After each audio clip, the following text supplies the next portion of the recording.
Headline দিছি হচ্ছে phosphate buffer system. এখন কথা হচ্ছে ফসফেট বাফার সিস্টেমটা কি। ফসফেট বাফার সিস্টেমটা হচ্ছে ফসফরিক অ্যাসিড এবং ফসফরিক অ্যাসিডের প্লাজমা বাইফসফেট লবণ, মানে প্লাজমা বাইফসফেট। যেমন এর আগে ছিল কার্বনিক অ্যাসিড, আর কার্বনিক অ্যাসিডের লবণটাকে আমরা কি বলছিলাম, প্লাজমা বাইকার্বনেট। আর এখন কি হবে, প্লাজমা বাইফসফেট লবণ। এই দুইটার সংমিশ্রণে হচ্ছে আমাদের কি হয়, তোমার ফসফেট বাফার সিস্টেম। যেমন এই হচ্ছে আমাদের ফসফরিক অ্যাসিড H3PO4, এর ফসফেট লবণ কি হয় দেখো, একটা হাইড্রোজেন সরাই কি আসবে, সোডিয়াম আসবে। যেমন মনে করো এই NaH2PO4 সোডিয়াম বাইফসফেট, বুঝছি আমরা। এমন হইতে পারে যে দুইটা হাইড্রোজেন সরাই সোডিয়াম আসছে, এটাও হইতে পারে। দুইটার যে কোনো একটা দিয়ে দেখাইলেই হয়ে যায়। বাট এখানে বলতে পারো স্যার তিনটা সোডিয়াম আসতে পারে না, না তাইলে আবার হবে না। কেন হবে না, কারণ তোমার হাইড্রোজেন ফসফেট থাকা লাগে। অবশ্যই দেয়া যায়, হ্যাঁ। প্লাজমা তো আমরা এই কারণেই বলছি যে কোনো ধাতু থাকতে পারে। তো এখন আমরা প্রথমে আগে লিখি, দেখো আমরা নামই লিখি, তোমরা পরে লিখো। দেখো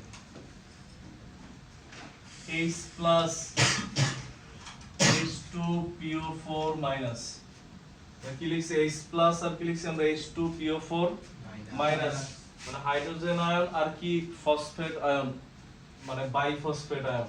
কয়টা হাইড্রোজেন ত্যাগ করছি আমরা, একটা। তাহলে আমরা যেখানে যাই লিখি হাইড্রোজেন কয়টা সরাবো, একটা। আমরা এর একটা লবণ নিলাম সোডিয়াম H2PO4, হাইড্রোজেন কয়টা সরাইছি লবণে, দুইটা সরাইছি। অপসারণ করছি কয়টা, একটা। তিনটা হাইড্রোজেন ছিল, একটা সরাই নিছি। তো তখন কি হয় দেখো, Na প্লাস কি H2PO4 মাইনাস। এরপর সিস্টেম হচ্ছে আমাদের ওই আগের সিস্টেম।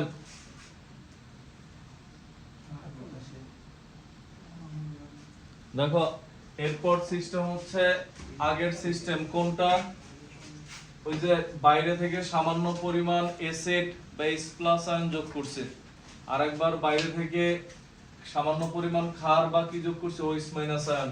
তো আমরা যদি লিখি রক্তে সামান্য অ্যাসিড অথবা H প্লাস আয়ন যোগে, সামান্য অ্যাসিড বা H প্লাস আয়ন যদি যোগ করে, তখন কি হয় দেখো, এই যে H প্লাস আয়ন বাইরে থেকে যোগ করলাম, সে যুক্ত হবে কার সাথে, যে এই যেহেতু প্লিজে প্লাস এই কি মাইনাস, এর সাথে যুক্ত হবে। যুক্ত হয়ে কি হয় দেখো, H2PO4 মাইনাস যুক্ত হয়ে কি হইছে আবার H3PO4, যেটা কি অবস্থায় থাকে,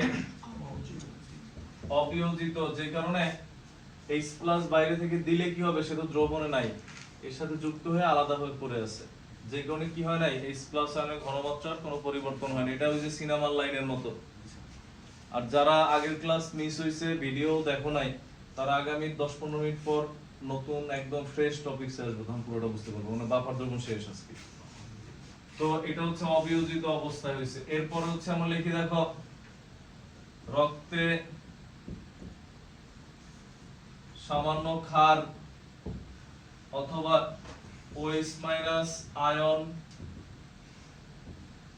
যোগ করে।